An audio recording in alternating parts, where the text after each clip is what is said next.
BNP তারাও চূড়ান্ত তালিকা প্রকাশ করেনি। আমি দেখেছি 237টা আসনে তারা তালিকা প্রকাশ করেছেন, আবার প্রশ্নোত্তরে বলেছেন এটি চূড়ান্ত নয়, এর মধ্যেও পরিবর্তন আসতে পারে। আমরা কিন্তু 1 বছর আগেই প্রায় এই তালিকা বিভিন্নভাবে আঞ্চলিকভাবে আমরা এটা জানিয়ে দিয়েছি। চূড়ান্ত তালিকাটা সময় মতো আমরা ইনশাল্লাহ কেন্দ্রের পক্ষ থেকে ঘোষণা করব।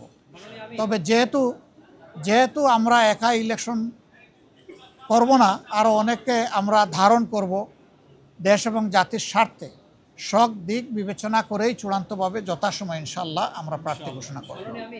আমাদের মধ্যে মতানৈক্য হোক, তবে দোয়া করেন মতবিরোধ যেন না হয়। মতের ভিন্নতা থাকবে, এটাই গণতন্ত্রের সৌন্দর্য। সব দল তো এক দল নয়, সবগুলা দল ভিন্ন ভিন্ন, তাদের দৃষ্টিভঙ্গিতেও কিছু পার্থক্য থাকবে, এটাই স্বাভাবিক। আমরা সকলের মতকে শ্রদ্ধার সাথে দেখি, তবে আমরা নিজেরা যে মতটা প্রকাশ করি, আমরা চেষ্টা করি চিন্তা ভাবনা করে জাতির স্বার্থেই সেই মতগুলা প্রকাশ করার।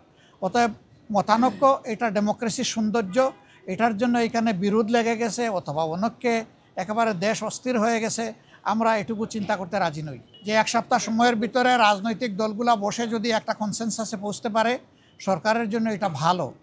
এবং আমরাই সবার আগে আমাদের পক্ষ থেকে আমাদের নায়েবে আমির আহ্বান জানিয়েছেন যে আসুন আমরা খোলামেলা আলোচনা করে আমরা সমাধানে পৌঁছি দেশ এবং জাতির স্বার্থে।